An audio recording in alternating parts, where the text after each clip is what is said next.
और classroom teaching को प्रभावशाली बनाना, यही हमारा सर्वप्रथम और मुख्य उद्देश्य होना चाहिए, जो कि आप लोग सफलतापूर्वक अपने अनुभवों से या अपने जज्बे से, अपनी सोच से, और वन है तो इनकी बात को आदरणीय कोरंगा जी समअप करेंगे, समराइज करेंगे, और नंबर 2 पे जो पांडा जी बोलेंगे अपने जो भी विषय उनको सबसे बेहतर लगता हो, और जो भी टॉपिक शीर्षक हो, पूरी होने के उपरांत यदि कोई उसमें कुछ जोड़ना चाहे या कहना चाहिए कि ये बहुत अच्छा पहुँचे, कुछ लिखा लाख तक भी पहुँचे, इसके बाद वो नहीं पहुँच पाएगी।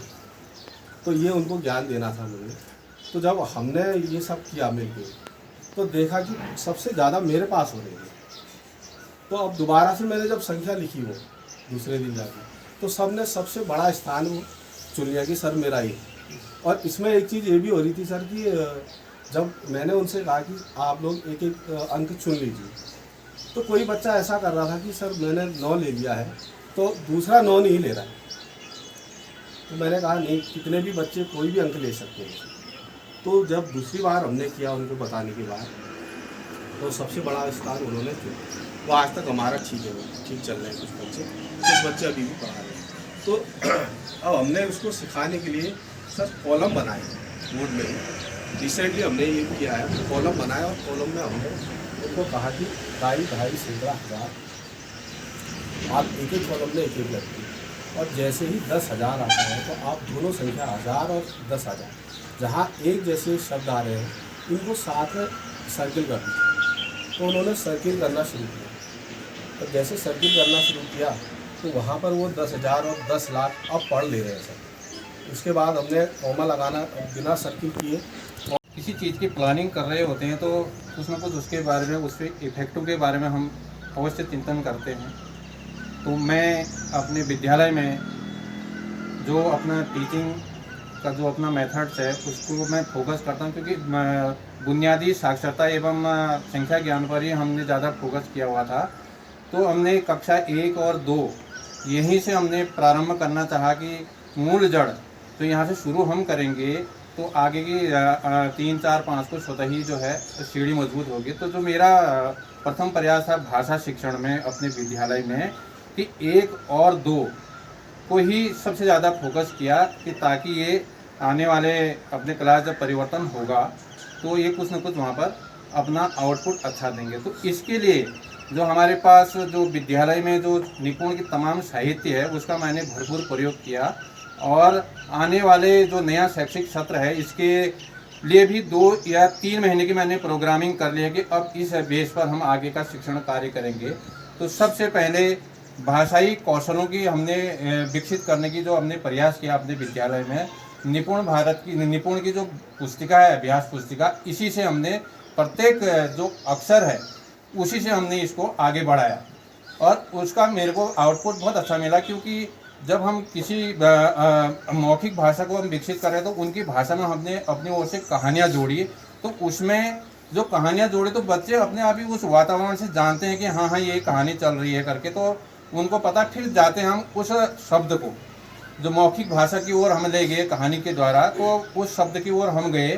तो सपोज मैंने जो हमारे अभ्यास पुस्तिका में वर्ण मिले हुए हैं तो उनको लिखने का मैंने सबसे पहले प्रयास किया। पहले तो वर्ण से परिचित कराया कहानी के माध्यम से। साथी बैठा तो उनको लगा कि ये तो सर मैम हमारी तरह है। तो सबसे पहले, और फिर जैसे स्टार्ट होता था पीरियड तो 5 मिनट उनको कहता था कि तुम क्या चाहते हो, खेल करना चाहते हो या पोएम सुनना चाहते हो या टीवी देखना चाहते हो, कोई गाना देखना चाहते हो। तो वो जो रोज़ बोलते थे, तो इस 1 महीने में वो जो है मेरे दोस्त बन गए। तो जैसे ही वो दोस्त बने फिर वो कहना भी मानने लगे कि ये करना चाहता हूँ। तो जैसे अगर मैं उनको रोमन नंबर पढ़ा रहा हूँ तो अगर ब्लैक बोर्ड में लिख दूंगा तो उनको दिक्कत होती थी। तो इसलिए फिर रोमन नंबर के लिए जैसे उनको मैंने वैसी जो, क्योंकि उसको पोएम सिखाई थी, तो जो है रोमन नंबर सिखाना है। जैसे 1 है तो 1 के लिए मैंने उनको कहा कमर में हाथ खड़ो, एक बार उछलो, तो वो आय हो गया है। उनको आय नहीं सिखाया, धीरे धीरे। फिर 2 है तो 2 बार उछलने के लिए कहा, आय आय। फिर 3 बार है तो आय आय आय हो गया, तो 3 हो गए, आय आय, वो 3 सीख गए। आज 4 बनाना है तो आई उनको पता है कि 4 जो होता है ब्लैक बोर्ड में लिखा है, वहाँ पर लिखा है आई भी, तो आई में उछलेंगे, भी में ऐसा बना देंगे। तो ऐसे करके फिर 5 में वो खाली भी बनाएंगे। 6 जो बन रहा है वो भी और आई से बनना है, तो भी पहले हो गया, आई उनको पता है कि आई में उछलना है तो वो आई में उछल गए। तो इस प्रकार वो जो है रोमन नंबर जो है बहुत आगे तक सीखे। यह 10 में एक्स है तो उनको बताया है कि ऐसा करना है आपको, ऐसे क्रॉस का चिन्ह उन्होंने पिक्चर में उन्होंने देखा होता है, तो उसी का यूज करके आप 11 बनाना है तो उनको पता है 11 जो बना 10 का नोट, तो उनको नोट लेके गया तो उनको इतना चीज़ें आती हैं, तो 10 और 1 रुपया है, तो 10 को उन्होंने पता है एक्स है, और जो कहते हैं 11 तो आगे को जा रहा है तो पीछे को आएगा यहाँ पर, तो एक्स आ गया, आई में फिर उछलना है। तो इस प्रकार वो धीरे धीरे रोमन नंबर जो है आगे चलते गए। इसी को हायर स्टडी में भी हमने देखा कि कहीं पर 0 तो आ ही नहीं रहा है, तो कक्षा जो नवोदय है उनमें क्वेश्चन आता है कि रोमन नंबर में किसे क्या कहते हैं, 0 का रोमन नंबर सिंबल कितना है, तो इसी को आगे हम ऐसे आगे बढ़ाते थे। फिर जैसे कक्षा 1 में या 2 में जो है या 1 में गिनती बढ़ानी है, तो फिर कहते हैं सब बच्चों को गोल घेरा में, जो ऐसे गोल घेरा में वो दौड़ते रहेंगे ऐसे एक के पीछे ट्रेन छुक छुक छुक छुक करके।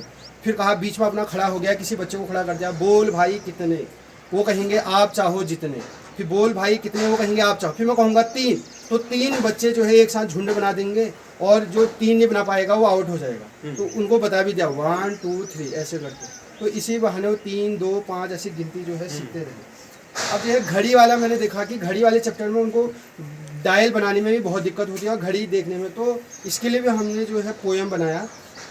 तो कहा उनको पता है सबसे पहले वृत्त बनाया, ऐसे करके ऐसे हाथ से करा, तो सब बच्चे बोलते थे सबसे पहले वृत्त बनाया, फिर कहते थे ऊपर नीचे दाएं बाएं, तो ये मेन पहले वो चिन्ह बना दे कि 12 6 3 9 का बना दिया, तो ऊपर नीचे दाएं बाएं, फिर उनके बीच में 2 निशान, तो यहाँ भी 2 निशान बराबर में, यहाँ भी 2 यहाँ भी 2 यहाँ भी 2, तो 12 का डायल बना दिया।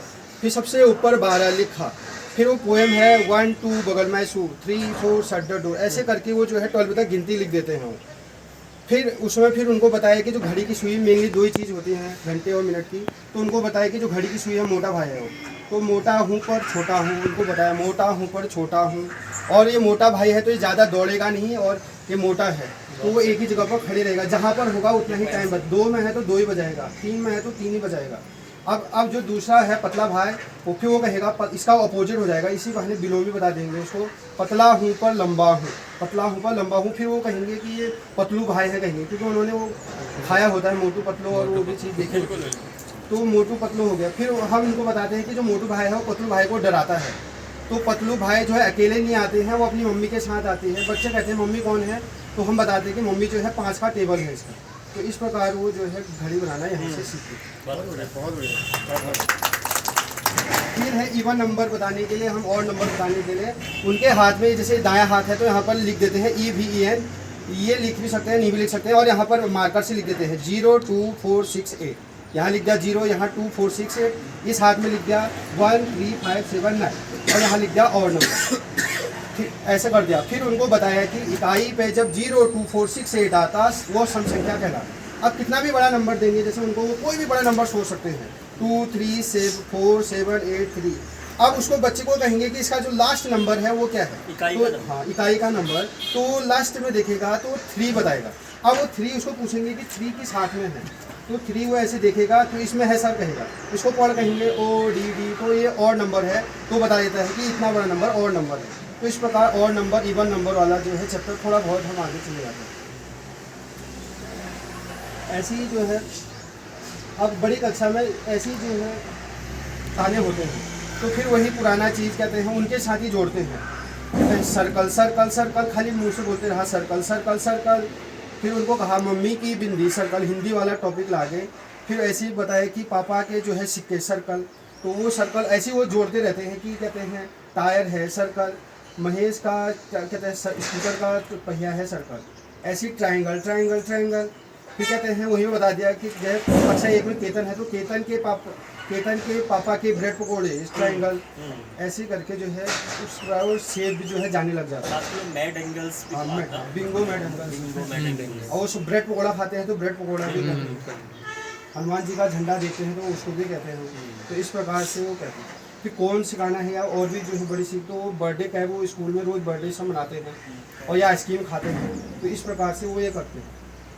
फिर जैसे आप बड़ी कक्षा में जानते हैं, जैसे कहते हैं नवोदय में उनकी तैयारी कराते हैं, तो जैसे बचपन से उनको पहाड़ा आते हैं, तो सबको 2 का पहाड़ा 3 का पहाड़ा आता है। अब क्वेश्चन आ जाता है कि 2 का अपवर्त बताओ या 2 का मल्टीपल बताओ, क्वेश्चन आता है ऐसे नवोदय में। तो अब उनको पहले से पहाड़ा है तो अपवर्त उनके लिए नया चीज़ है, तो हम उनको कहते हैं अपवर्त कुछ है ही नहीं, तो हम उसको कहते हैं कि जो अपवर्त है वही पहाड़ा है। तो हम बताओ कहते हैं कि 2 का पहाड़ा बताओ, तो 2 एकम 2, 2 दूनी 4, 2 तीन 6, और यही 2 के अपवर्तक भी होते हैं 2, 4, 6, 8। तो इसी तरह वो अपवर्तक और पहाड़ा एक जैसे मिला के शब्दों को आसान करता है, शब्दों का अपने मतलब जो टर्म्स है उनको आसान कि मात्र 11 जो है छात्र संख्या थी, वो छात्र संख्या मेरी 32 तक पहुंची थी उसमें नरगला से थी। तो वहाँ पर लोगों ने यहाँ से भी उस समय जो है अपना जो बच्चे यहाँ पढ़ते थे वो नॉमिनेशन। लेकिन विषयों में 2 बातें मुझे समझ में आ रही थी। एक बात ये आ रही थी कि शिक्षक के स्तर पर विषय और दूसरा वही विषय बच्चे के स्तर पर विषय है।